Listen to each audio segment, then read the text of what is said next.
Meus amigos, vocês já notaram que os jogos de God of War de PSP, além de serem muito bons, tá? Mudam muito o Kratos. E pode até parecer só coincidência, mas isso não é planejado, isso é planejado, cara. Para de duvidar, bobo. Te liga só. Mudei, mas não tinha como encaixar a pergunta aqui, pelo amor de Deus. God of War Chains of Olympus e God of War Ghost of Sparta se passam durante os anos de servitude do Kratos aos deuses. E um tempinho depois dele virar um deus. Eu já explico. Esses dois foram feitos com um objetivo em mente pela Santa Mônica, na verdade pela Ready at Dawn, humanizar o Kratos, trazer algo diferente do que vimos nos dois primeiros God of War. Desenvolvidos pela Ready at Dawn, mas supervisionados pela Santa Mônica ou a Manta Sônica, que eu acho mais legal de se falar, a criadora de God of War. Kratos, nos primeiros dois jogos, era muito movido pela raiva, praticamente uma retroescavadeira ambulante que demolia qualquer coisa que tinha no caminho, com uma marcazinha bem bonita no rosto.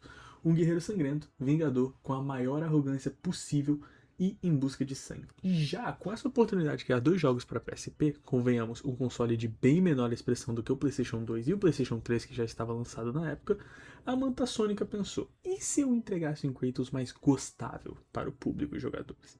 Ah, cabeça. Isso funcionou? Vamos ver. Liga só. God of War Chains of Olympus foi lançado em 2008 para PSP e depois recebeu uma versão para Play 3 que pode ser jogado tanto em Play 4 quanto em Play 5 pela retrocompatibilidade, se você possuir uma conta de 750 milhões de reais aí na sua PSN. O jogo nos mostra Kratos muito calminho como sempre, sempre se mantendo bem zen na dele, até que o sol literalmente cai do céu, mostrando que Hélio não estava tendo um dia muito bom. Deve ser insolação, né? Tá bom, parei. Kratos então segue para seu templo e descobre que Atlas, o titã no caso, escapou do Tártaro e raptou Hélio, que para quem não sacou é a personificação do Sol. Ou seja, em outras palavras, ele é o próprio Sol. A minha dúvida é, teve luta ou não? Eu sei que é ridículo, vamos fugir um pouco do tópico do vídeo aqui. Porque eu me recuso a acreditar que um titã conseguiu ser furtivo. Não é possível que um bicho daquele tamanho consegue ser furtivo. Tudo bem, né? Agora for. E sobra pra Kratos salvar o Sol. Ou Hélio. Sol. O Hélio. Salva pra Kratos salvar o Hélio. Nesse meio tempo, durante o jogo, ouvimos várias vezes uma melodia de flauta que toca no fundo de forma singela. Até mesmo Kratos percebe que aquela melodia é familiar. Mas isso fica só nos ouvidos mesmo. Até que, após muito procurar descer ao Tártaro e depois ir pro Templo de Hélios, depois de ter ido no Templo de Helios, na verdade, nós chegamos para tocar um papo com o Caronte. Entendeu? Vocês estão ligados? O Caronte, que leva as pessoas no Rio Stygia, pois é. Esse desgraça nos mata em um único hit. Eu ainda não esqueci. Eu vi essa batalha, eu sofri isso na minha pele 2 vezes. Depois nós derrotamos ele e pegamos um passeio de barca pro centro do Rio de Janeiro. Quer dizer, os Campos Elíseos. Ah tá, que centro do Rio de Janeiro, os Campos Elíseos. Tá bom, essa piada não deu certo nem ferrando. Lá, de longe, nós enxergamos Calliope, a filha de Kratos, onde o mesmo dispara para tentar alcançá-la. Mas é claro que o Kratos não pode. Ele não pode entrar nos Campos Elíseos. Por que será? Com a quantidade de pecados que ele cometeu, sei nem se o Tártaro aceita ele. Ainda ele já deve ter cometido muito até pro Tártaro. E quem avisa ele, quem avisa isso a ele é Perséfone. Perséfone, chama como quiser. A rainha do submundo. Ela que tem um usar bem triste e tal, sobre as estações do ano, e você provavelmente conhece. Então ela diz que se Kratos quer tanto ficar com a sua filha, é só lançar o poder e barra de vida que você juntou o jogo inteiro lá pra árvore da vida. E aí será digno. Eu quero só levantar um ponto bem interessante. Você pode viver a sua vida fazendo toda a desgraça que você quiser. Quebre qualquer tabu, pecado que você tiver na mente. Cometa todos os crimes que você quiser. Que no final é só lançar uma corrente numa arvorezinha da vida que tu se redimiu. Pelo amor de Deus, eu não quero que ninguém vá cometer nenhum crime. Só se for contra alguém da PlayStation pra baixar o preço. Aí eu aceito. Não faz sentido nenhum, eu sei. Mas segue o roteiro, tá? Esse momento pra mim mostra como a Manta Sônica e a Ready Dawn sabiam o que estavam fazendo com Kratos. Eles tinham plena noção disso e os roteiristas foram muito inteligentes. É um momento lindo que é proporcionado, pois logo no primeiro jogo. Logo no primeiro jogo, nós vemos como Kratos era devoto à sua família e tinha um carinho imensurável por sua filha e esposa. Até no 3 isso é mostrado.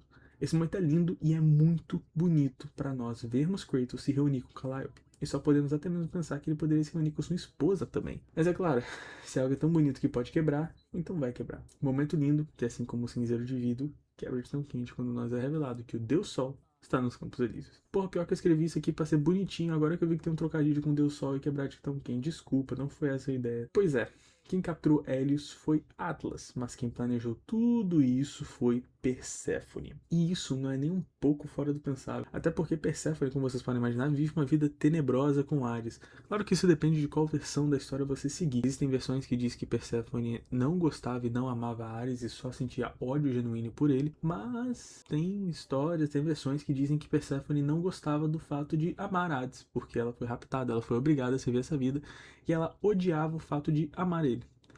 Então faz sentido ela querer que tudo se exploda e que o mundo acabe. Não me pergunte como o Atlas está escondido, tá? Eu não sei te responder. Eu não sei nem como o ângulo de câmera escondeu o Atlas aqui. Kratos então percebe que se ele ficar nos Elísios, tudo vai ser destruído, incluindo a alma de sua filha. Ou seja, não tem Elísios, não tem mais mundo, não tem mais nada, irmão. Acaba tudo, não tem mais Copa do Mundo. E o momento mais cruel de toda a franquia God of War acontece. Nós temos um Quick Time Event, famoso na franquia God of War, para afastar Calliope de nós. E junto temos que nos livrar de alma por alma nos Elísios para recuperarmos os nossos pecados junto com os nossos poderes. Perceberam como que é interessante a conexão que God of War faz aqui? Que o poder em si é um pecado.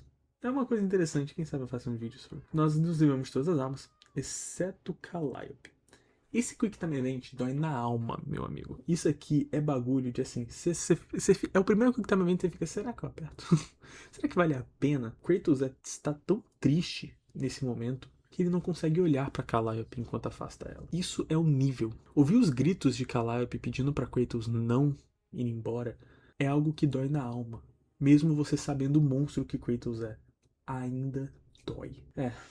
Sabe o que é mais sensacional? Para os desatentos que falam que esse momento não faz sentido, porque Kratos é um monstro sem noção, sem emoção nenhuma, ele se livra de tudo que tiver na frente. Esse momento é talvez o mais importante da franquia, pois temos o God of War 1, que nos dá todo o contexto de quem é o Kratos. Nos mostra esse monstro que, mesmo sendo tão sanguinário, ainda assim amava e era devoto à família.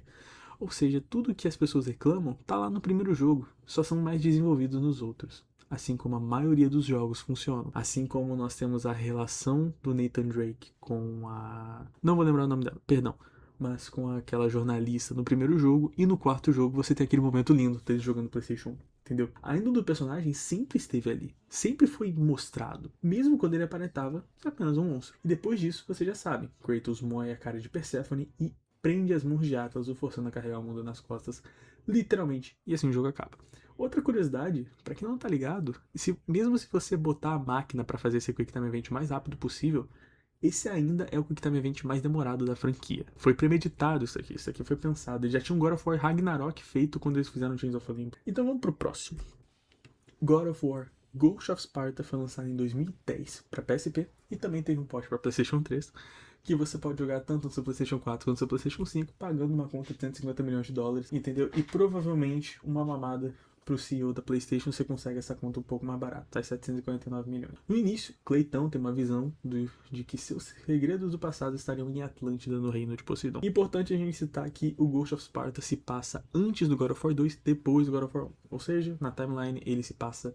Opa, que agora eu me perdi. Ele se passa depois que Kratos virou Deus, mas antes de tudo aquilo da Guerra dos Titãs. Sacaram? E é claro que Cleitão vai pra Atlântida também. Mas o deus dos mares, na verdade todos os deuses, né, não querem que ele vá pra lá, porque ele vai descobrir umas coisas bem pesadas. Aí vem a Scylla, ou Kraken. Vocês viram, eu mostrei a imagem aí da Scylla ou do Kraken. Eu não lembro qual dos dois é. Porque eles são iguais. Mesmo formato de rosto, mesmo olho, a única coisa que muda é uma pata ou outra, mas o resto é igual. Como que eu vou distinguir? Vem Guerreiro de Poseidon, vem tudo, irmão. Mas é o Cleitão. Então ele passa por tudo isso e chega a um lugar curioso.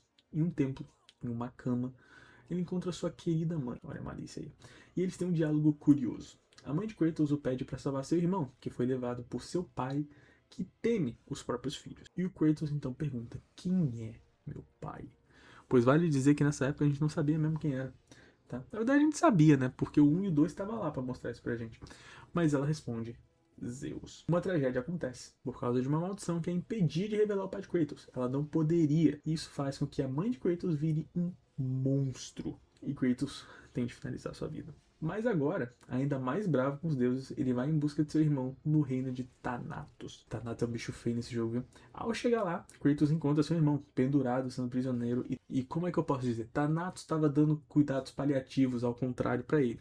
Ao salvar ele, Deimos, irmão de Kratos, começa a amassar a cara de Kratos. E é claro que Kratos não reage, pois ele entende todo o sofrimento que o irmão passou. Para Deimos, mesmo que Kratos voltou agora, não muda os anos de sofrimento que ele passou.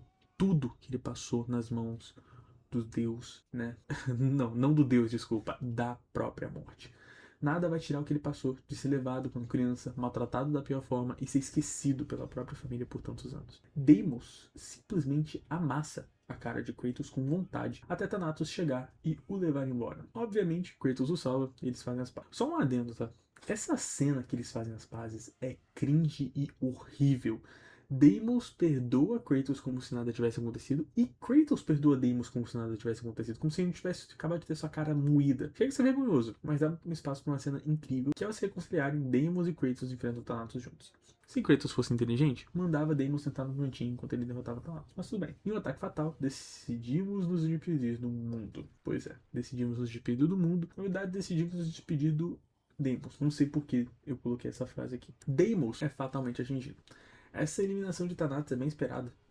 Convenhamos que Thanatos eliminar Deimos não foi uma coisa bem surpreendente, pois nós sabemos que Deimos não aparece em nenhum outro jogo da franquia, nem no 1 nem no 2, que foram lançados antes do Ghost of Sparta.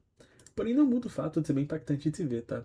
Com esse acontecimento, Kratos não se livra de Thanatos de forma brutal. Não, isso é pouco. Kratos acaba com Thanatos e se despede de seu irmão mais novo. Ao sair do reino de Thanatos, Kratos conversa com Athena. Ela diz que agora ele está pronto para se tornar um deus e começa o que parece ser meio que um ritual de entregar a divindade para ele.